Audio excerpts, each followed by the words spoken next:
BJP. Parliamentary party യോഗം ഇന്ന് ചേരുമെന്ന് തന്നെയാണ് വാർത്തകളിലേറെ ശ്രദ്ധേയം. പ്രധാനമന്ത്രി നരേന്ദ്രമോദി യോഗത്തിൽ സംസാരിക്കും. അതേസമയം തന്നെ INDA മുന്നണിയുടെ യോഗവും ഇന്ന് ഡൽഹിയിൽ ചേരും. തെരഞ്ഞെടുപ്പിലെ കനത്ത പരാജയത്തിന് ശേഷമുള്ള ഇന്ത്യ മുന്നണിയുടെ ആദ്യ യോഗമാണിത്. വിവരങ്ങളുമായി ഗൗതം തയ്യാറായി നിൽക്കുകയാണ്. Gautam, good morning. സൂചിപ്പിച്ചതുപോലെ തന്നെ ഈ 5 സംസ്ഥാനങ്ങളിലേക്ക് നടന്ന നിയമസഭാ തെരഞ്ഞെടുപ്പുമായി ബന്ധപ്പെട്ട് അതിൻ്റെ വിജയത്തിൻ്റെ ഒരു വലിയ ആത്മവിശ്വാസത്തിലാണ് BJP, NDA. ഒപ്പം പരാജയത്തിൻ്റെ വലിയ കയ്പ് നുകർന്നുകൊണ്ടിരിക്കുകയാണ് NDA. 2 മുന്നണികളുടെയും യോഗമാണ് ഇന്ന് ചേരുന്നത്.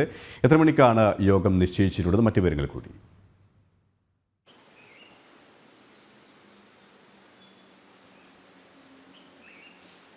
സുരേഷ്, രാവിലെ 9:30 BJPയുടെ പാർലമെന്ററി പാർട്ടി യോഗം ചേരുക.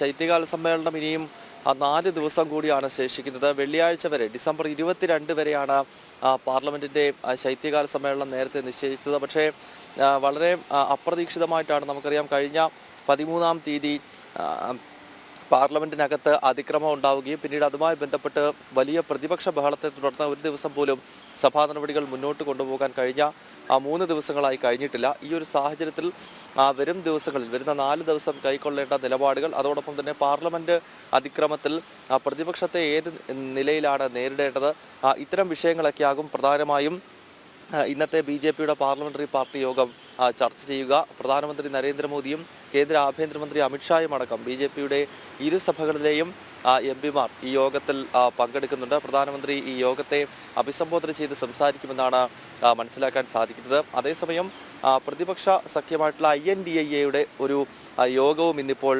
രാജ്യതലസ്ഥാനത്ത് ചേരുകയാണ്. കോൺഗ്രസ് അധ്യക്ഷൻ മല്ലികാർജ്ജുൻ ഖാർഗെയുടെ വസതിയിലാണ് ഈ യോഗം ചേരുന്നത്. നേരത്തെ ഡിസംബർ 6-ാം തീയതി ഈ യോഗം നിശ്ചയിച്ചുവെങ്കിലും 5 സംസ്ഥാനങ്ങളിലെ നിയമസഭാ തെരഞ്ഞെടുപ്പിലുണ്ടായ കനത്ത പരാജയത്തെ തുടർന്ന് വലിയ അഭിപ്രായ ഭിന്നത ഈ INDA മുന്നണിക്കകത്ത് രൂപപ്പെട്ടു. പ്രത്യേകിച്ച് കോൺഗ്രസിനെതിരെ വലിയ വിമർശനമാണ് മറ്റ് മുന്നണികളുടെ ഭാഗത്ത് നിന്ന് ഉണ്ടായത്. ഇതേ തുടർന്നാണ് ഡിസംബർ 6-ന് നിശ്ചയിച്ച യോഗം പിന്നീട് ഇന്നത്തെ 19-ാം തീയതിയിലേക്ക് മാറ്റിവെക്കുന്ന ഒരു പശ്ചാത്തലമുണ്ടായത്. തെരഞ്ഞെടുപ്പിലെ ഈ കനത്ത പരാജയത്തിന് ശേഷമുള്ള ആദ്യത്തെ യോഗം എന്ന സവിശേഷതയുണ്ട്. അതിനാൽ ഏതൊക്കെ മുന്നണിയുടെ നേതാക്കൾ ഈ യോഗത്തിനായി എത്തും എന്നതും വളരെയധികം ശ്രദ്ധേയമായിരുന്നു. ഗൗരവം തന്നെയാണ്. ഈ ഇന്ത്യ സഖ്യത്തെ സംബന്ധിച്ചിടത്തോളം ഈ ഒരു തെരഞ്ഞെടുപ്പ് പരാജയം വലിയ നാണക്കേടുണ്ടാക്കിയിരിക്കുകയാണ്. ഒപ്പം ഈ നേതൃതലത്തിൽ വലിയ പടലപ്പിണക്കങ്ങളും സജീവമാണല്ലോ. അത് തീർച്ചയായും ഗൗരവം പറഞ്ഞതുപോലെ തന്നെ ഇന്നത്തെ യോഗത്തിൽ പ്രതിഫലിക്കാനാണ് സാധ്യത. അത് മാത്രമല്ല, ഏതൊക്കെ നേതാക്കൾ ഈ യോഗത്തിൽ പങ്കെടുക്കുമെന്ന് കണ്ടറിയേണ്ടതുണ്ടല്ലേ? KP, പലരും ഡിസംബർ 6-ന് യോഗം വിളിച്ചപ്പോൾ യോഗത്തിന് എത്തില്ല എന്ന നിലപാട് കൈക്കൊണ്ടിരുന്നു. പ്രത്യേകിച്ച് പശ്ചിമ ബംഗാൾ മുഖ്യമന്ത്രി മമതാ ബാനർജി ഉൾപ്പെടെയുള്ള നേതാക്കൾ അന്ന് വരില്ല എന്ന് പ്രഖ്യാപിച്ചതിനെ തുടർന്നാണ് യോഗം മാറ്റിവെച്ചത്.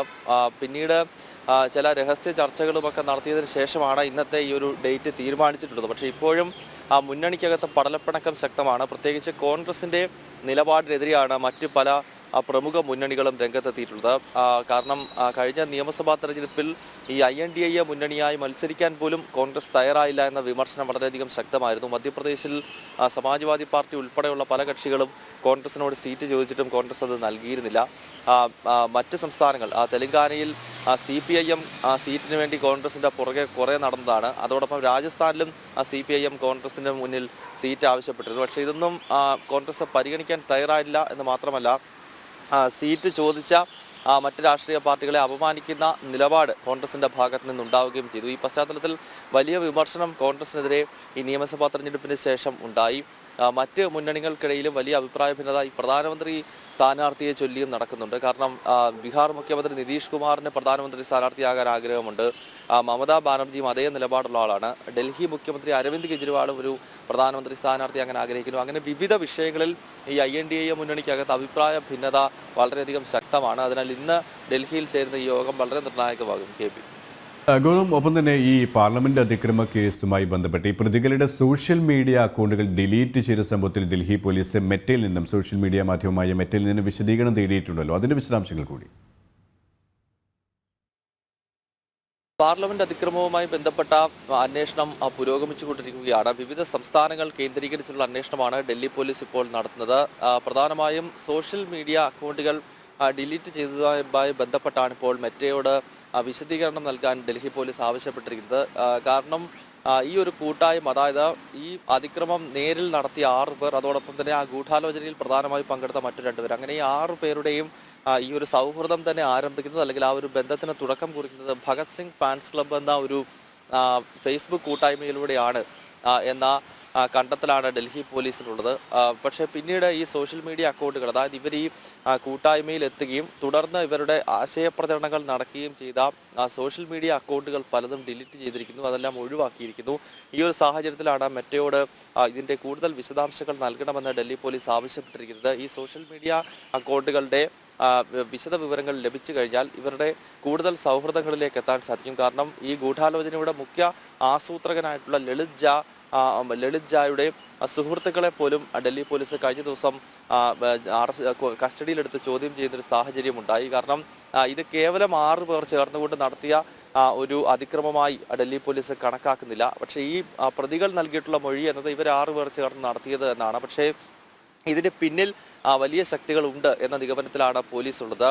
ഇവരുടെ കസ്റ്റഡി നീട്ടിക്കിട്ടണമെന്നാവശ്യപ്പെട്ട് കോടതിയിൽ ഡൽഹി പോലീസ് സമർപ്പിച്ച റിപ്പോർട്ടിനകത്ത് പോലും ഇതിനൊരു ഭീകര സ്വഭാവമുണ്ടെന്നും ഇതിൻ്റെ ഫണ്ടിങ്ങും മറ്റും നടത്തിയിട്ടുള്ളത് ഭീകര സംഘടനകളാണെന്നും എന്നുള്ള നിഗമനത്തിലേക്ക് ഡൽഹി പോലീസ് എത്തുകയും അക്കാര്യം കോടതിയെ ധരിപ്പിക്കുകയും നൽകിയ റിപ്പോർട്ടിനകത്ത് അക്കാര്യം ചൂണ്ടിക്കാണിക്കുകയും ഒക്കെ ചെയ്തിരുന്നു. അതിനാൽ കൂടുതൽ ആളുകളിലേക്ക് അന്വേഷണം വ്യാപിപ്പിക്കുക, ഒപ്പം ഇവരുടെ സോഷ്യൽ മീഡിയ അക്കൗണ്ടുകളുടെ വിശദ വിവരങ്ങൾ ലഭിച്ചു കഴിഞ്ഞാൽ ഇവരുടെ യഥാർത്ഥ ഉദ്ദേശം എന്തായിരുന്നു, ആരൊക്കെയാണ് ഇതിന് പിന്നിൽ പ്രവർത്തിച്ചത്, ഒപ്പം ഇതിന് ഫണ്ടിങ് ചെയ്തിട്ടുള്ളത് ആരാണ് എന്നതൊക്കെ സംബന്ധിച്ചുള്ള കൃത്യമായ വിവരങ്ങൾ ലഭിക്കും. ഈ ഒരു സാഹചര്യത്തിലാണ് ഡിലീറ്റ് ചെയ്ത സോഷ്യൽ മീഡിയ അക്കൗണ്ടുകൾ കേന്ദ്രീകരിച്ചുള്ള അന്വേഷണം കൂടി ഇപ്പോൾ ഡൽഹി പോലീസ് ആരംഭിക്കുന്നത്. KP